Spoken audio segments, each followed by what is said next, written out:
저는 오늘 그 영적 세계와 과학에 대해서 좀 한번 이제 포럼 하려고 하는데요.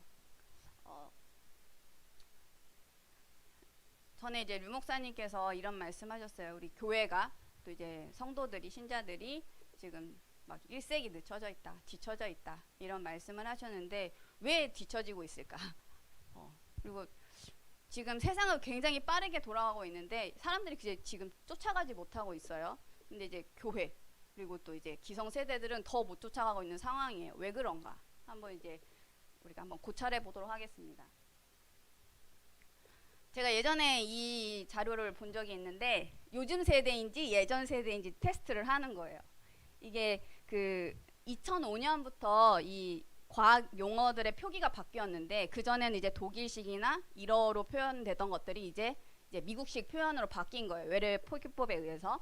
그래서 우리 다 요오드 아시죠? 요오드 아시죠? 근데 아마 20대 이런 친구들은 아마 모를 수도 있어요. 요오드라는 말을. 혹시 선교는 요오드라는 말을 알아요? 에? 알아요? 그럼 아마 근데 이제 선교보다 더 어린 친구들은 요오드라는 말을 몰라요. 뭐라고 하냐면은 아이오딘. 요오드를 이제 영어식 표현으로 하면은 아이오딘이라고 발음을 하나 봐요. 이제 아밀라제 우리 침 이 아밀라제 이거는 아밀레이스. 이제 뭐 게르마늄, 부탄, 뭐 메탄 있고 척추. 척추는 뭐라고 할까요? 척추. 뼈다 거의 비슷해요. 등뼈. 자, 이거는 제가 충격을 먹었어요. 이런 말을 한다고? 12지장을 뭐라고 하냐면 샘창자라고 한대요. 지금 이렇게 쓰는 용어가 많이 바뀌고 있어요. 그러면 이제 12지장에 뭐 수술 받았어 이랬는데 이제 10대 자녀들은 12지장이 뭐야? 이런 상황이 벌어지는 거죠. 대화가 통하지 않는 그런 이제 시대가 점점 이제 되고 있습니다. 근데 왜 이런 일이 왜 벌어지느냐? 제가 교과서를 이제 만든 적이 있으니까 교과서 얘기 잠깐을 할게요. 지금 현재 쓰고 있는 학교에서 쓰고 있는 교과서가 2015 개정 교과서예요. 근데 이 교과서를 만들 때는 교육과정이라는 거에 의해서 그 기준에 따라서 만들어집니다. 근데 교육과정 외에도 다른 기준들이 또 있어요. 이제 뭐 교과서 지필 기준이라는 이제 서류들이 또 나오고요. 교과용 도서 개발을 위한 편차상의 유의점, 그리고 교과서 편수 자료 이런 자료들이 나오는데 제가 이 편수 자료에 대해서 조금 하나 얘기를 해드릴게요. 이거는 이제 제가 캡처를 한 건데 교과용 도서 수정 보안 뭐 온라인 시스템이라는 사이트를 통해서 이제 편수가 편집 수정이에요. 어떻게 편집 수정을 하는지 이제 가이드를 주는 건데 저거 이름이 뭐죠? 저 자세 이름이 뭐죠? 스쿼트. 보통 스쿼트라고 표현하잖아요. 근데 실은 어떻게 표기해야 되냐면 스쿼트. 그러니까 영어로 하면은 스쿠와트인데 이제 외래어 표기법에 의해서 스쿼트 이렇게 표현을 하는 거예요. 그러니까 제가 이때 이게 2017년, 18년 그때였는데 딱 보고 아니 내가 스쿼트를 스쿼시라고 쓰면은 교사들도 혼란이 올 거고 아이들도 이제 이미 많이 아는 단어인데 이 용어가 혼란을 줄 텐데 이거 어떻게 해야 되지? 고민이 되는 거예요. 그래서 이제 회의를 했죠. 결론은 뭐냐? 고민할 필요도 없이 그냥 스쿼트로 써야 돼요. 왜냐? 기준이기 때문에. 이 기준에서 벗어나면은 감점. 또 심한 경우는 탈락. 그럼 1년간, 2년간 들였던 모든 수고가 탈락. 저 단어 하나 때문에. 그렇게 될 수도 있어요. 심한 경우에는. 그러면 어떻게 해야 돼? 고민하지 말고 스쿼트. 그럼 이제 이 책을 지금 아이들은 배우고 있거든요. 그럼 이제 그 아이들과 제가 대화를 할 때는 나는 스쿼트 해. 이런데 애들이 스쿼트가 뭐예요? 대화가 되지 않는. 지금 뭐 초등학생들은 알 수 있겠지만 한 몇 년 더 지나고 나면 이제 아이들이 아예 스쿼트라는 단어 자체를 모를 수도 있는 뭐 시대가 오겠죠. 우리가 이제 세대 차이가 있다 이런 얘기들을 하잖아요. 왜 세대 차이가 생기냐? 제가 방금 말씀드린 그런 것들 때문에 세대 차이가 생겨요. 기성세대는 과거에 받은 교육. 예를 들면 이제 목사님께서 뭐 학창 시절이면은 몇 년도죠? 80년도, 70년도? 87년 뭐 이때인데 그때 쓰여진 교과서는 그 이전의 내용들을 이제 교과서에 들었겠죠. 그럼 한 70년대, 60년대 내용들을 배우신 거예요. 근데 저 같은 경우는 이제 90년대였거든요. 학교 다닐 때. 그럼 한 80년대, 70년대 거를 이제 배운 거고 지금 시대 아이들은 2000년대 내용들을 배우고 있다. 이렇게 이해를 하시면 돼요. 그러니까는 지금 듣는 청소년들은 지금 현재 교과서, 그러니까 한 10년, 20년 전에 그 내용들을 가지고 또 현재 문화를 겪으면서 현재 세계관을 구축을 하는 거죠. 그러니까 세계관이 다르니까 대화가 되지가 않는 거예요.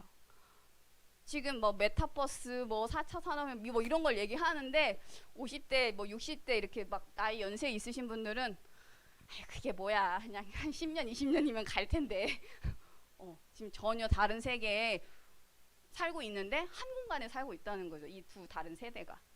그러면은 근데 이제 중요한 게 있어요. 기성세대가 클릭을 해주세요. 다음 세대에 꼭 전달해야 되는 것들은 분명히 있단 말이죠. 변하지 않는 절대적인 것. 근데 만약에 이게 제대로 전달되지 않는다면 어떻게 될까요? 목사님께서 항상 말씀을 하시죠. 어떻게 된다고? 다른 세대. 다른 세대가 나온다. 언약을 전달하는데 전달이 제대로 안 돼서 다른 세대가 나오는 거예요. 지금 우리 막 언약 뭐 이런 무슨 몇 시대 흐름 뭐 이런 거 막 얘기하지만 실제 아이들이 이걸 제대로 이해하고 있는지는 몰라요. 어른들이 지금 몰라요. 애들이 지금 제대로 듣고 있는지. 그럼 실제로는 한 10년, 20년 뒤에는 언약 금방 변질될 수도 있다는 거예요. 우리가 위기의식을 좀 느껴야 돼요. 자, 근데 이제 그 여러 가지 세계관들이 있는데 제가 오늘 얘기하고 싶은 건 과학적 세계관에 대해서 한번 좀 얘기를 하겠습니다. 세계관, 과학적 세계관을 말하기에 앞서서 세계관이라는 거는 한 번이 형성이 되면 그 논리가 무너질 때까지는 절대 안 바뀌어요. 그래서 저번에 이제 목사님께서 여호와 증인 만났을 때 영혼이 죽냐 안 죽냐, 영혼이 죽는다 했다 깨져버리니까 이제 바뀌어버렸단 말이에요. 그럼 이제 목사님이 가셔서 그 논리를 또 막 깨러 이제 계속 이제 방문을 하시는데 논리가 깨져야 돼요. 세계관은 그만큼 자기만의 어떤 논리에 의해서 이제 굳건하게 지금 되어 있단 말이에요. 그게 맞든지 틀린지는 상관없이 내가 맞다고 생각하면 그게 그냥 형성이 돼버려. 근데 이제 과학적 세계관에 어떤 큰 흐름들이 있는데 그 이제 주요 4명의 과학자들이 있습니다. 17세기에는 뉴턴에 의해서 뉴턴 역학, 우리들이 보통 아는 이제 뭐 중력이 있고 뭐 이런 얘기들.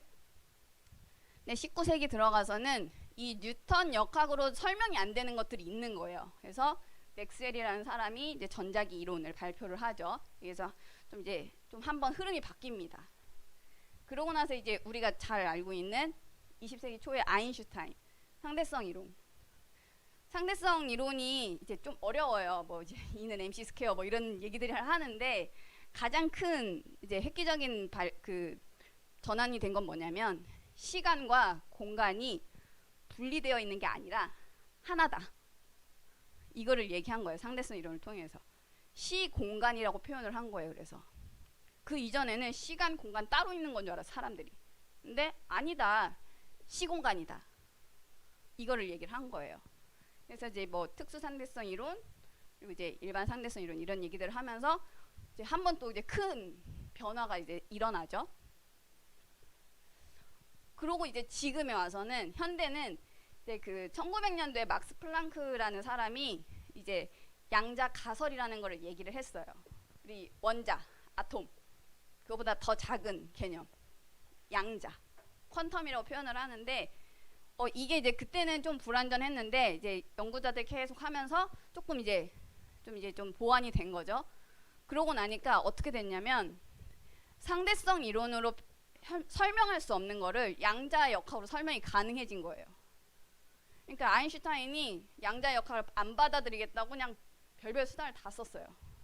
왜냐하면 그걸 받아들이는 순간 내가 생각했던 이 상대성 이론이 불완전하다는 걸 인정하는 꼴이 되니까. 그런데 결국은 무릎을 꿇습니다. 그래서 지금 현재는 그 현대 물리학은 양자 역학을 기반으로 좀 이제 가고 있다. 지금 이게 흐름이에요. 과학에서. 근데 과학자들도 이 하나의 세계관들을 구축을 해놓고 이걸 깨기가 굉장히 어려워요. 근데 일반인들은 쉬울까? 일반인들도 그렇게 쉽지 않아요. 그 이제 가끔 이제 설교에서 이런 예시들이 나오죠. 서울 가본 놈이랑 서울 안 가본 놈이랑 싸우면 누가 이기냐? 안 가본 놈. 과학에 대해서 제대로 알지 못하고 아주 그냥 과거에 배운 그 얕은 지식을 가지고 막 야 영적 세계 무슨 보이지도 않는 게 어딨어? 이 과학으로 증명됐니? 뭐 이런 식으로 말을 하면서 이제 대화가 안 되는 거죠. 그 세계관이 형성이 돼 있기 때문에 이제 바꾸기가 어렵다는 거예요, 결국엔.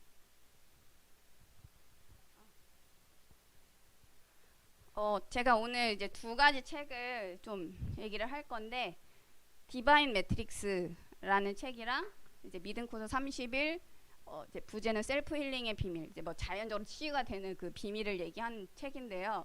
그렉 브레이든이라는 사람이 썼어요. 이 사람이 그 컴퓨터 프로그래머였어요.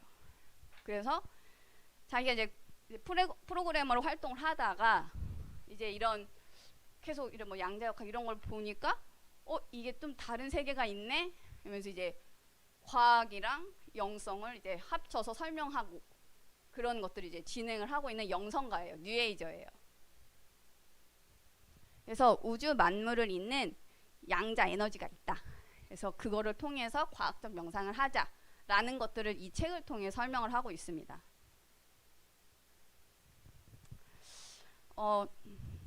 그 이제 미국 국방부 장관인 이제 그 과거에 도널드 럼스펠드라는 사람이 9.11 테러 사건 이후에 이런 말을 남겼대요.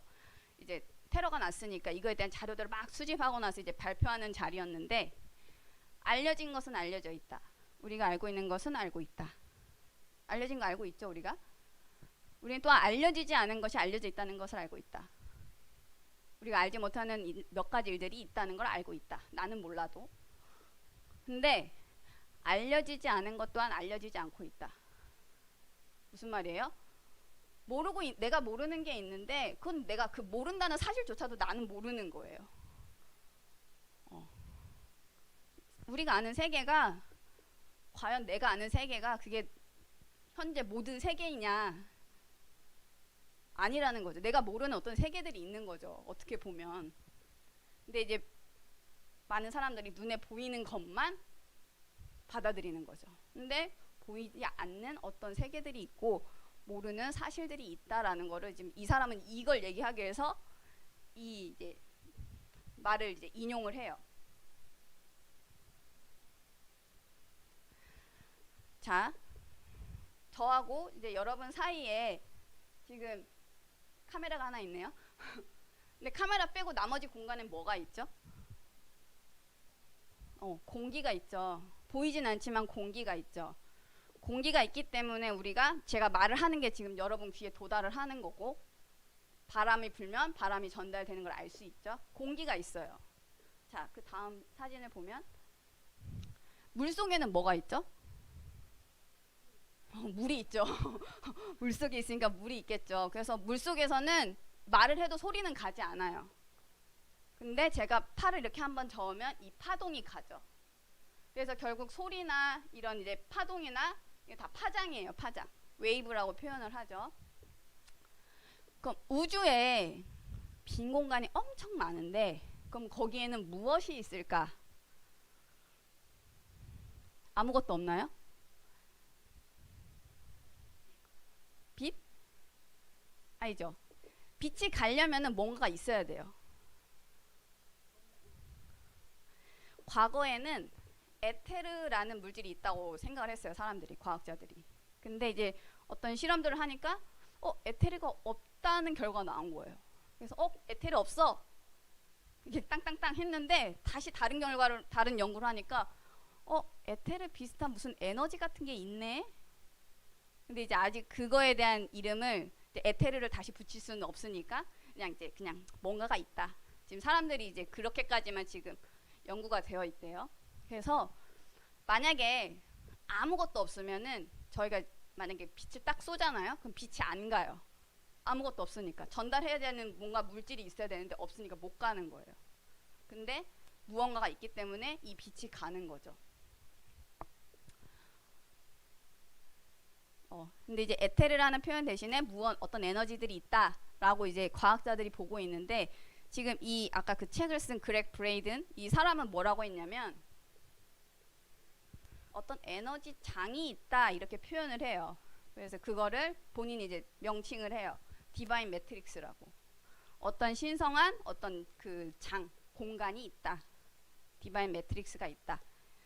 어떤 미묘한 에너지들이 이렇게 촘촘하게 짜여 있는 그런 형태다. 이렇게 표현을 해요. 다음 장 보시면 요거는 여러분들이 조금 상식적으로 알아두면 좋을 그런 실험인데 양자역학에서 굉장히 그 가장 기초되는 실험인데 이중슬리 실험이에요. 여기 보면은 이제 두 개의 어떤 틈이 있죠. 이제 세로로 된 이 공간을 이제 슬릿이라고 표현을 해요. 이제 원형으로 있으면은 홀인데 세로로 돼 있으니까 슬릿인데 두 개가 있을 때 만약에 이제 빛의 가장 작은 단위, 광자의 가장 작은 단위, 광양자, 양자인데 광이에요. 광양자를 다다다다다다 막 쏴댔어요. 그러면 어떻게 저 뒤쪽에 있는 막에 어떻게 맺힐까? 사람들이 연구를 한 거예요. 자, 양자, 광자, 전자 같은 말인데 요거를 다다다다다다 막 기관총 쏘듯이 막 쏴버리면 어떻게 생길까요? 1번 이쪽에 있는 그림, 그 옆에 있는 그림 어떤 거 어떻게 될 것 같으세요? 2번? 아, 2번으로 찍고 싶어요? 정답은 뭐냐면 두 가지 다 나타나요. 두 가지가 다 나타나요. 처음에 사람들은 그 원자, 양자, 이 광자가 물질이라고 생각을 했어요. 그래서 물질을 우리가 비비탄을 다다다다닥 쏘면은 왼쪽 그림처럼 아마 뒤에 총알들이 박힐 거예요. 왜냐면 물질이니까 저 한 곳으로밖에 통과를 못하니까. 근데 우리 이제 이쪽으로 가린 거예요. 총을 앞에서만 쏘고 이 중간 사이를 보지 않고 다 쏜 다음에 가서 보니까 두 줄이 있어야 되잖아요. 물질이니까. 근데 막 5줄 막 6줄 막 이렇게 있는 거예요. 이거 뭐야?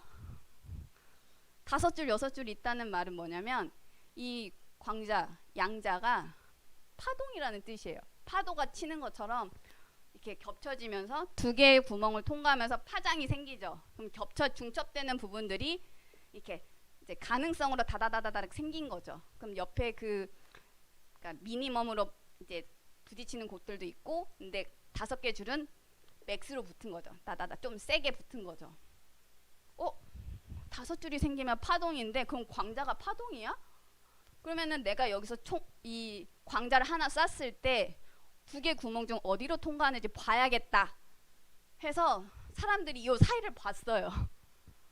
그랬더니 어떻게 됐냐? 왼쪽처럼 결과가 바뀌었어요. 이게 양자의 특성이에요. 입자, 물질의 형태와 파동의 형태를 동시에 갖고 있는 게 이 양자의 특징이에요. 그래서 다음 사진 보면은 근데 이 두 가지 결과를 구분짓는 게 뭐였냐면 관찰자였던 거예요. 관찰자가 보지 않으면 파동으로 갖다 부닥치는데 관찰자가 보는 순간 물질로 부딪히는 거예요. 그러니까 사람들은 이걸 보고 어떻게 생각했냐면 수동적인 관찰자야. 관찰자가 있으면 그냥 우리는 관찰만 하는 거야. 이렇게 개념을 처음엔 봤어요.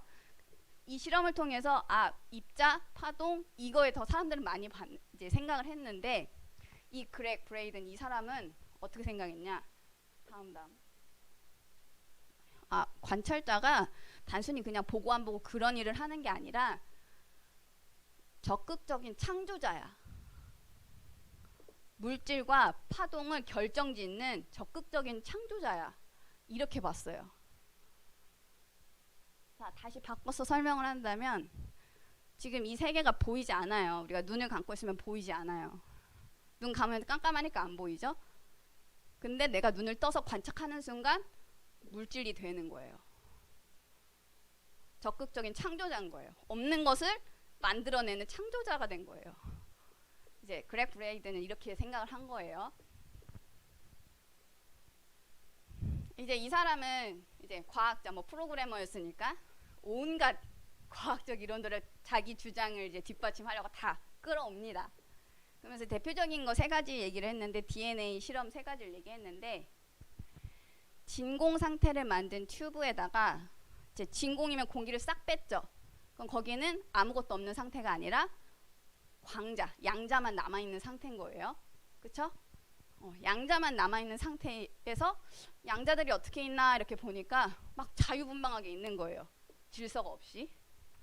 근데 여기다가 인간의 이제 DNA 세포 하나를 딱 집어넣었더니 그 DNA 세포대로 애들이 따다다닥 질서를 스스로 찾아가는 거예요. 이것 봐라. 그럼 이번에 이 DNA 다시 뽑으면 광자들이 어떻게 될까? 양자들 어떻게 될까? 원래대로 돌아갈까? 그래서 한번 딱 뽑더니 그대로 남아있는 거예요. 자유롭게 돌아가는 게 아니라 그 배열 잡힌 그대로 남아있는 거예요. 이게 뭐지? DNA가? 사람 인체의 DNA가 이 양자랑 소통을 하네. 이렇게 이 사람은 파악을 한 거예요. 다음 실험은 이제 뭐 양자 얽힘 약간 요런 개념이긴 한데 제 몸에서 만약에 세포 하나를 DNA 세포를 하나 뽑아가지고 한 500m 뭐 1km 떨어진 곳에 놔두면 분리가 되어 있죠. 분리가 되어 있는데 제가 만약 어떤 막 무서운 거를 보면은 그 세포를 이제 측정해 보니까 무서운 거를 내 보는 순간 걔도 반응을 하는 거예요. 그럼 시차가 있냐 없냐? 시차가 없다. 동시에. 지금 그게 양자의 특성이에요. 근데 DNA도 그렇다는 거예요. 우리 인체 DNA도.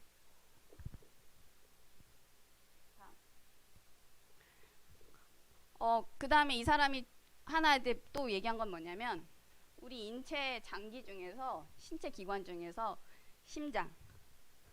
심장이 가장 큰 에너지를 발휘를 하는데 심장을 중심으로 저렇게 도넛 형태의 에너지 장이 형성이 되더라. 어떤 연구 기관에서 결과를 발표했는데 이 사람이 이 세 가지를 보고 인간의 DNA가 우주, 양자들 연결되어 있구나. 이렇게 이해를 했어요. 그리고 이제 수학이랑 과학에서 쓰이는 기하학 형태인데 프랙탈 구조라는 게 있어요. 우리 이제 나무 보면은 이렇게 나무가 갈다가 이렇게 두 개로 갈라지죠. 근데 얘네가 또 갈라져 또 갈라지죠. 이제 계속 그런 식으로 되는 거잖아요. 여기 있는 나뭇잎도 보시면 나뭇잎이 갈라지는데 이 작은 거 하나만 봐도 걔도 갈라지고 이제 이렇게 자기 닮은 형태로 이제 부분이 전체와 닮은 구조들을 이제 프랙탈 구조라고 하는데 양자 세계에서 이렇게 소통이 된다면 거대한 세계에서도 소통이 되겠네. 왜냐하면 자연은 프랙탈 구조를 갖고 있으니까. 이런 이론들을 바탕으로 디바인 매트릭스는 확실히 있어. 이렇게 설명을 하고 있어요. 인간과 우주는 연결되어 있다. 왜? 양자가 있으니까. 이런 개념들. 그리고 디바인 매트릭스, 에너지 장들이 있어요. 그 에너지에 의해서 우리는 연결되어 있어. 이렇게 얘기를 하고 있습니다. 그래서 디바인 매트릭스에 대해서 조금 더 설명을 한다면 어떤 미묘한 에너지, 우리가 그냥 알고 있는 이 에너지 말고요. 좀 성격이 다른 이 에너지가 촘촘하게 이렇게 이제 직조되어 있다고 하죠. 우리 이제 직물 짜여진 것처럼 촘촘하게 짜여 있는 어떤 에너지의 장, 공간이 있다. 근데 이 에너지 장의 특징은 언제 어디서나 이미 존재해. 시공간 초월입니다, 이거. 태초부터 생겨나 시공간 연결되어 있고 또 인간의 어떤 지성을 가진 상태로 인간의 감정, 아까 심장의 에너지 장 얘기했죠. 다 연결되어 있다. 이렇게 보고 있어요. 그러면서 이 사람은 프로그래머였기 때문에 이 세 개를 프로그래밍에 이제 비유를 해요. 컴퓨터도 어떤 하드웨어가 있고 그 안에 뭐 윈도우나 이런 프로그램들이 구동이 되잖아요. 근데 이거를 움직이게 하는 어떤 언어들이 있어. 그러면은 지금 이 프로그래밍에 해당되는 거는 이제 디바인 매트릭스. 그러면은 다음 넘기면 저 프로그램을 움직이는 어떤 언어들이 있는데, 작동시키는 언어가 있는데, 디바인 매트릭스도 작동시키는 어떤 언어가 있을 것이다. 근데 그 언어가 무엇이냐? 이 사람이 생각한 건 믿음이에요. 그래서 아까 책 제목이 믿음 코드였던 게, C 코드, 자바 코드 이게 아니고 믿음 코드라는 말이에요. 프로그램의 기초에서 이렇게 지금 얘기를 하고 있습니다. 그러면서 이 사람이, 우리 인간이 한 1700년 정도 잃어버렸던 기도의 비밀이 있어. 근데 이거 내가 찾았어. 이렇게 얘기를 하고 있어요. 그게 무엇이냐면, 이 사람 되게 특이해요. 성경을 갖다 써요.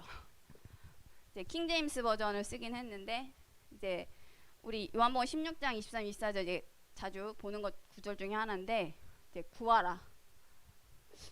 지금까지 너희는 내 이름 아무것도 구해본 적이 없는데 구하라. 그리하면 받으리니 너희는 내 기쁨에 충만할 것이다.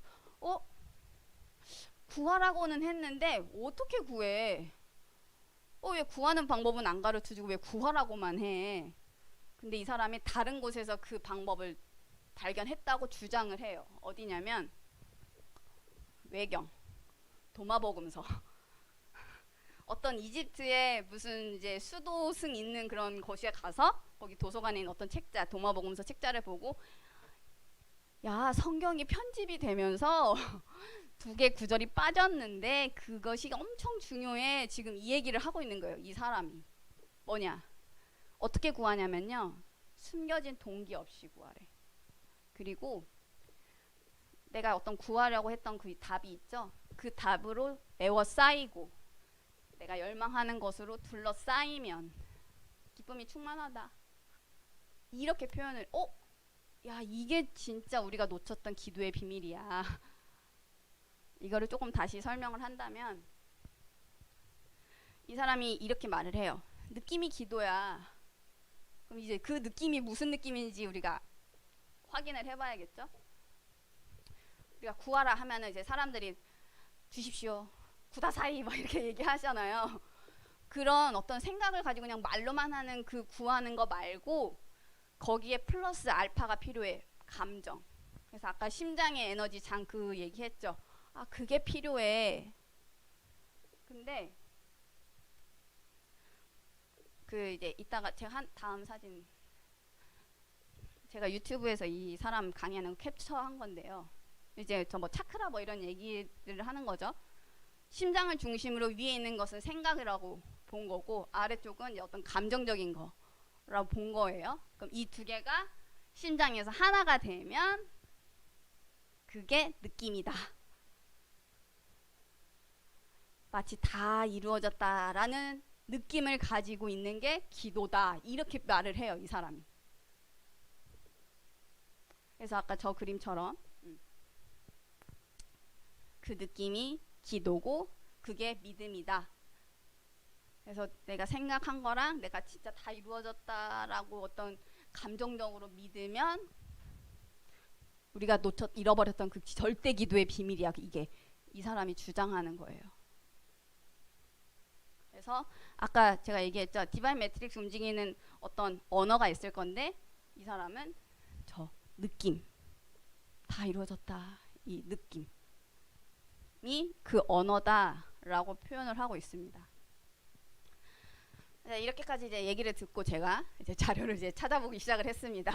과연 이 말을 듣고 많은 이제 그 미국이나 이런 데서 막 엘리트 고위층 관계자들이 보고, 와, 막 이 사람 책을 사고 강연을 듣고 막 이랬어요. 그럼 이게 맞는 말인가? 막 성경 쓰니까 이제 기독교인들도 헷갈리기 시작하는 거죠. 마음으로 막 믿어서 의에 뭐 이러니까 마음으로 하는 건가? 그럼 이게 맞는지 안 맞는지 우리가 찾아봐야겠죠. 저희는 그 이제 성경, 우리가 지금 쓰고 있는 성경에는 도마복음서가 없어요. 외경이라고 이제 하고 우리는 정경만 갖고 이제 말씀을 나누고 있는데, 왜 정경을 채택이 안 됐을까?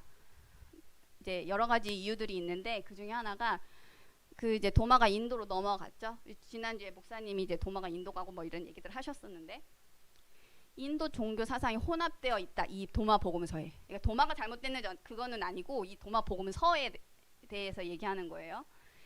이 책을 보니까 인도 종교 사상이 들어가 있어. 완전한 성경이 아니야. 보니까 그리스도에 대한 내용이 없어. 영지주의적이야. 그렇기 때문에 이거는 성경에 포함시킬 수 없어. 그래서 정경에서 제외가 됩니다. 근데 이제 이 사람은 이제 그걸 성경이 편집되면서 빠뜨렸다 이렇게 얘기를 하면서 그걸 갖다 쓰는 거죠. 근데 이 사람의 또 하나의 특징이 뭐냐면 옳고 그름을 판단하지를 않아요. 그거 말고 그 넘어서 내가 하나가 되어서 막 요런 생각을 해요. 그러니까 얼핏 보면은 굉장히 좋아 보이죠. 야, 싸우지도 말고 양극단으로 치우치지도 말고 그 너머 거를 봐. 이렇게 접근을 하기 때문에. 근데 이제 성경에서는 선과 악이 분명하게 있는데 이걸 구분하지 않는 거죠. 그리고 이제 책 끝부분에 이런 얘기를 넣었어요. 너의 일은 네 자신의 세상을 발견하는 것이다. 그리고 그런 후 온 마음으로 네 자신을 그 세상에 맡겨라. 부처가 한 말을 여기다 집어 넣었어요. 이거를 보면서 제가 뭘 느꼈냐? 접신 상태를 유도하고 있다. 결국은. 이제 많은 사람들이 아까 그 생각과 믿음을 심장에서 통합시켜서 막 느낌이 기도인 걸 하겠죠. 이게 옳고 그름을 판단하지 않는 사람들은 내가 어떤 보이지 않는 것들을 보이는 걸로 만들고 싶으니까. 이 사람은 이걸 왜 하냐? 힐링. 아까 셀프 힐링 얘기했으니까. 아픈데 낫기 위해서 내가 다 나았다. 이런 생각을 하는 거죠. 근데 이런 식으로 하다 보면 어떻게 되냐면 네 자신의 세상을 발견은 하겠지. 근데 그 세상이 내가 아니에요. 다른 존재예요. 다른 존재. 네 자신을 그 다른 존재에 맡겨라. 결국은 이 말이에요. 접신입니다. 무당대라 그 소리예요. 한국말로 하면. 근데 사람들은 이거를 그렇게 받아들이지 않고 있죠. 모르니까. 그래서 믿을 수 없다라고 저는 우선 결론을 내렸고, 왜냐하면 위험하니까. 사람들을 다 이제 사단에 사로잡히게 하는 거니까. 그리고 이 사람이 말한 것 중에 과학적인 모순이 있었어요. 무엇이냐면 이 사람의 디바인 매트릭스는 양자역학을 기반으로 합니다. 그런데 저 양자역학, 양자가 아까 떨어져 있는데 서로 동시에 반응하는 거, 이제 하나가 결정되면 다른 것도 바로 결정이 되는 그 양자 얽힘이라는 어떤 상태가 있어요. 이거를 빅뱅으로 설명을 해요. 우주가 형성될 때 아주 작은 먼지 같은 점에서 빵 해가지고 확 우주가 형성됐다라고 하는 게 빅뱅 이론인데, 야, 그 가장 작은 점으로 되어 있을 때 이제 서로 막 같이 있었잖아. 거기서 이렇게 나왔잖아. 그러니까 얽혀 있어, 연결되어 있어. 이렇게 이제 양자 얽힘을 빅뱅을 근거로 이제 설명을 해요. 그런데 우리 아까 관찰자 효과, 이제 이중 슬릿 효과를 이제 다다닥 쐈을 때 어떻게 보이는지, 여기서 중요한 게 뭐냐면 아까 관찰자였어요. 관측을 하기 전에는 존재가 할 수 없는 거예요. 관측을 하기 전에는 어떤 물질적인 걸로 존재를 할 수가 없어요. 눈에 안 보여요. 무슨 말인지 이해되세요? 그러니까 관찰자가 없으면 형성이 될 수 없는 거예요. 물질이라는 게. 저 관찰자 효과에 따르면. 그 말은 뭐냐? 관찰자가 없이는, 그럼 빅뱅 이전에 어떤 관찰자가 없이는 우주가 생겨날 수가 없는 거예요. 보는 자가 없는데 어떻게 생겨나? 보는 자가 있어야 생겨나는데. 모순이네? 그런데 과학자들도 알고 있더라고요, 이거를. 근데 어떻게 얘기하냐? 야, 그래도 빅뱅 이론 맞으니까 이게 합당하게 설명될 수 있는 다른 이론들을 찾아보자. 이게 과학자들의 세계관이에요. 그걸 못 놓는 거죠. 근데 저는 빅뱅 이론 놔버리고 좀 다른 관점에서 한번 보자. 다른 관점에서 보자. 만약 인간 말고 다른 관찰자가 있었다면, 성경에 보니까 인간은 하나님의 형상을 받았다고 나와 있잖아요. 그럼 우리가 갖고 있는 그 고유한 능력이 아니에요. 관찰자 그 효과는. 어떻게 보면 하나님이 제1관찰자가 아니었을까? 그러면은 우주 빅뱅 이전에 하나님은 스스로 계셨네. 빅뱅 이론 놓으면은 굉장히 쉬운 결론으로 나올 수 있는데 그걸 못 놓으니까 지금 굉장히 열심히 연구를 하고 있다고 합니다. 자, 이런 내용들을 바탕으로 그럼 우리는 어떤 절대 기도를 회복해야 될까? 어떤 기도의 비밀을 알아야 될까?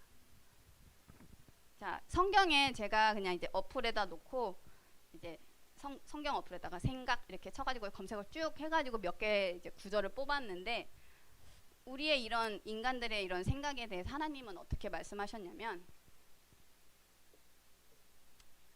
사람의 생각이 허무하다. 자기 생각을 따라 옳지 않은 길을 걸어가는 백성들. 육신의 생각은 사망, 하나님과 원수되게 한다. 지혜 있는 자들의 생각을 헛것으로 아신다. 이런 구절들이 있더라고요. 그래서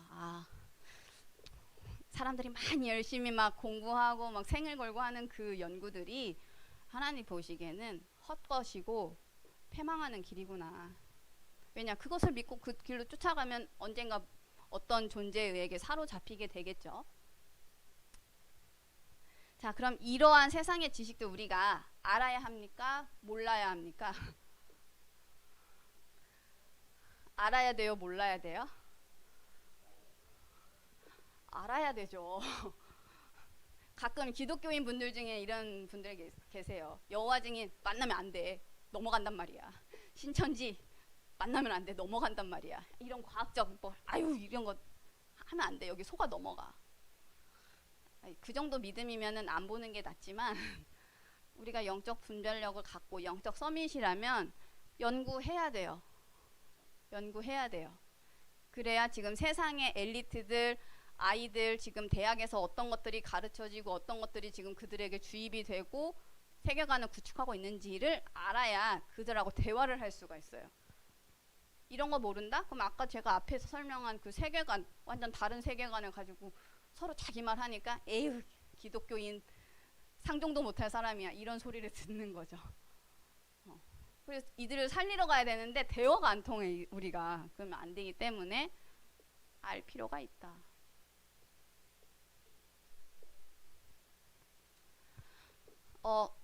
저는 하나님이 주신 절대 기도의 비밀은 138이다. 그리스도, 하나님의 나라, 성령 충만. 그리고 우리가 예배를 통해서 이 말씀을 붙잡은 기도. 우리가 말씀 붙잡지 않고 그냥 기도만 하면은 아까 그냥 뭐 그렉 브레이든 뭐 뉴에이지 여기서 하는 기도랑 다를 게 없어요. 그래서 기독교에서는 말씀을 붙잡은 기도를 해야 돼요. 말씀 흐름을 따라가는 기도를 해야 돼요. 이 사람이 아까 이 요한복음 14장 24 저거 얘기를 했는데 16장인 것 같은데 네. 아무튼 저 얘기를 했는데 저는 이미 여기에 답은 다 주셨다라고 생각을 했어요. 찾아보니까 아버지께 그리고 내 이름은 그리스도 기쁨이 충만 성령 충만 받으면 기쁨이 충만하지 않겠어요? 아니 답을 다 줬는데 엉뚱한 거 찾으니까 이런 것들이 보이지가 않는 거예요. 지금 사람들의 세계관이 거기에 사로잡히면 안 보이는 거예요. 우리가 이런 것들을 보면서 우리가 해야 될 우리가 지금 붙잡아야 될 절대 기도의 비밀 말씀을 붙잡고 말씀 흐름을 따라가는 기도 이것들이 어디서 나오냐? 예배. 그래서 우리 예배가 굉장히 중요합니다. 그래서 제가 오늘 설명드리고 싶었던 거는 뭐 믿음 코드 이런 것보다도 말씀을 따라가는 기도 말씀 흐름을 붙잡은 기도 우리 성도님들이 이번 8월달 주제 뭐였죠?